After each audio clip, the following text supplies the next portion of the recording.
1994 से पहले दुबई कुछ ऐसा दिखता था, लेकिन उसके बाद 30 साल में दुबई अपने आप को ऐसा ट्रांसफॉर्म करता है, पूरे वर्ल्ड की बेस्ट सिटी बन जाती है अबू धाबी।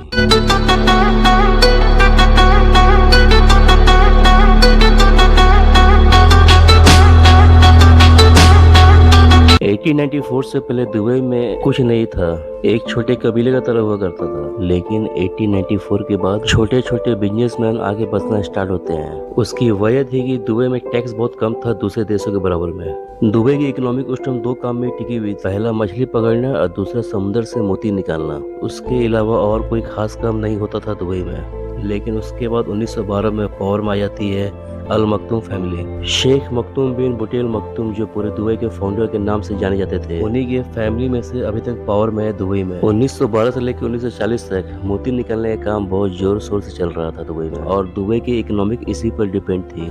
लेकिन उसके बाद 1958 में एक ऐसा लीडर मिलता है जो दुबई को पूरा चेंज कर देता है। शेख राशिद मखतूम बिन पावर में आते ही बहुत स्पीड में दुबई में काम कराते हैं। शेख राशिद की नजर सबसे पहले दुबई की पोर्ट पर पड़ती है। 1958 से पहले दुबई की जो पोर्ट थी बहुत छोटा हुआ करता था और ज्यादा डीप भी नहीं था, जिसके चलते बड़ी जहाज वहाँ नहीं पाती थी। उसके बाद उन्होंने पोर्ट के एरिया को बड़ा करवाया और जो पोर्ट का एरिया था उसको डीप करवाया, जिसके चलते बड़ी शिप भी आ सकती थी यहाँ। लेकिन इस पोर्ट के प्रोजेक्ट में बहुत पैसा लग रहा था। उस टाइम दुबई के पास उतना पैसा नहीं हुआ करता था, लेकिन उसके बाद भी रुकते नहीं है, आगे बढ़ते हैं कंटिन्यू, क्योंकि शेख राशिद जानते थे कि बड़ा पोर्ट होने से दुबई की इकोनॉमिक पर असर पड़ेगा, क्योंकि आसपास के देशों में इतना बड़ा पोर्ट नहीं था।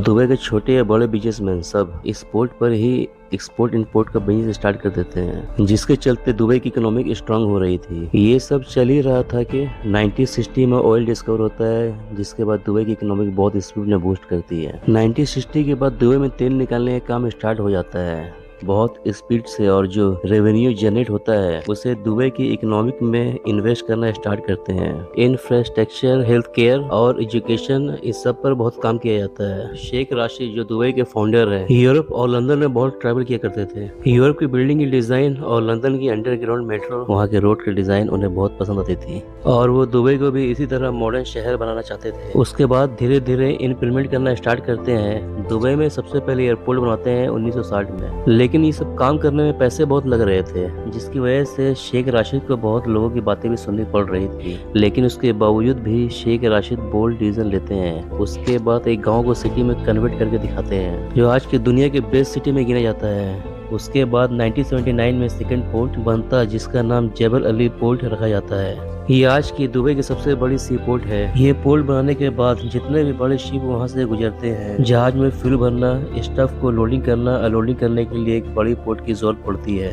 जिसकी वजह से उस एरिया में बहुत चहल पहल हो गया है, जिसकी वजह से कमर्शियल एक्टिविटी बहुत बढ़ जाती है। उसके बाद शिप की रिपेयरिंग के लिए दुबई ड्राई डॉक बनवाया गया। उसके बाद और बहुत सारी चीज बनने लगी। यहाँ से दुबई टाइमलाइट में आने लगा। जब बाकी देश अपने तेल के पैसे से आराम कर रहे थे दूसरी तरफ, तभी दुबई में बहुत शिप आ रही थी। उस टाइम पैसा ज्यादा चार्ज करने के वजह शेख राशिद दुबई जेबल अली पोर्ट की टैक्स फ्री कर देते हैं। इसका मतलब import duty, export duty, commercial duty सब फ्री कर दी जाती है। जितने भी वहाँ शिप आएंगे किसी को भी टैक्स नहीं देना है, सब फ्री है, जिसकी वजह से दुबई हाईलाइट में आ जाता है। इससे दुबई की इकोनॉमिक बहुत स्ट्रांग हो रही थी, जिसकी वजह से 23.8 जीडीपी तो सिर्फ यहीं से आ जाती थी। इसका पूरा क्रेडिट जाता था शेख राशिद के बोल्ड डिसीजन को।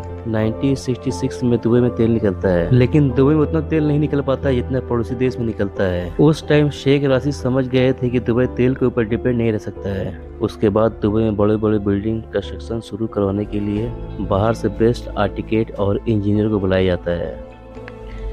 तेल बेच कर जो पैसा आ रहा था, पूरा पैसा न्यू कंस्ट्रक्शन बिल्डिंग में स्पेंड करते हैं, जिसमें बहुत सारे नए नए प्रोजेक्ट में काम चल रहा था। और उसी दौरान 1979 में एक बहुत बड़ी बिल्डिंग भी बन जाती है।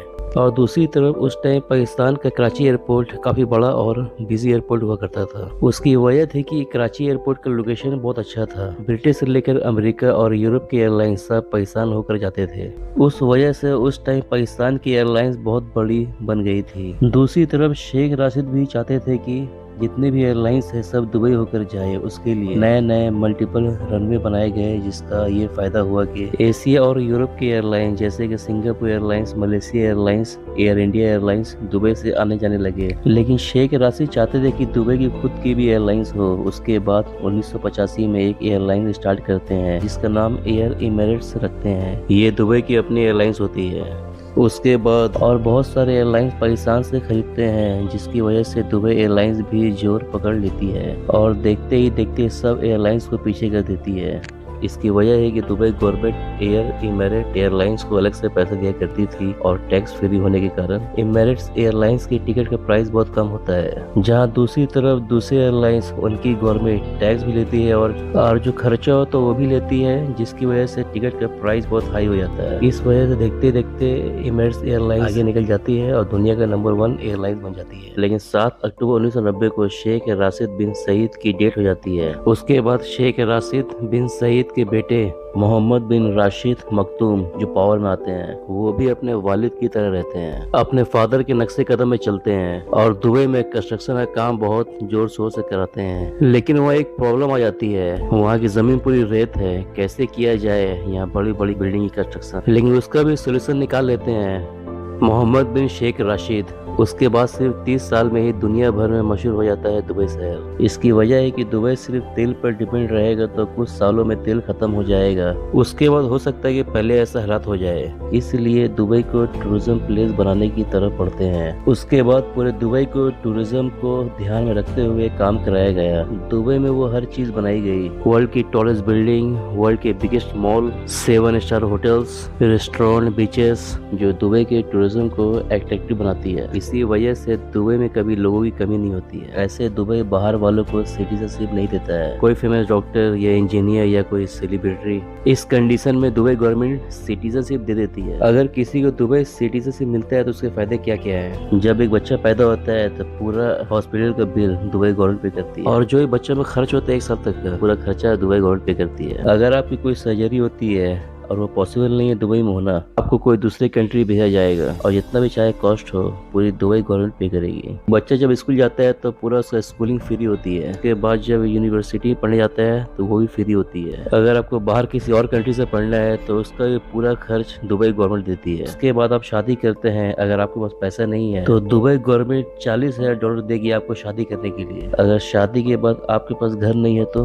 आपको दुबई गवर्नमेंट जमीन भी देगी। जब यहाँ एक बच्चा पैदा होता है तो मिलियनर बन जाता है। इसलिए आज तक दुबई में कभी प्रोटेस्ट नहीं हुआ है गवर्नमेंट के खिलाफ, क्योंकि दुबई के सिटीजन भी बहुत खुश है यहाँ की गवर्नमेंट से और वो नहीं चाहते कि यहाँ कुछ भी चेंज हो। बात करते हैं दुबई वर्क वीजा के बारे में। दुबई में जितना भी कंस्ट्रक्शन काम होता है उसके लिए जो लेबर बुलाए जाते हैं वो ज्यादातर इंडिया, पाकिस्तान, बांग्लादेश और फिलीपींस से आते हैं, क्योंकि कम सैलरी में काम करते हैं। कभी कभी कुछ लोग गलत जगह आकर फंस जाते हैं। दुबई की गवर्नमेंट जो भी वहाँ लोग बिजनेस करना चाहते हैं, छोटे या बड़े हो, दुबई गवर्नमेंट उन्हें परमिशन देती है कि आप बाहर से वर्कर बुला सकते हैं, जिसे कफाला वीजा कहा जाता है। कफाला एक अरबिक वर्ड है, इसका मतलब होता है स्पॉन्सरशिप वीजा। अगर वीडियो अच्छा लगा है तो वीडियो को लाइक करिए, सब्सक्राइब करिए। फिर मिलते हैं दूसरी अमेजिंग वीडियो में।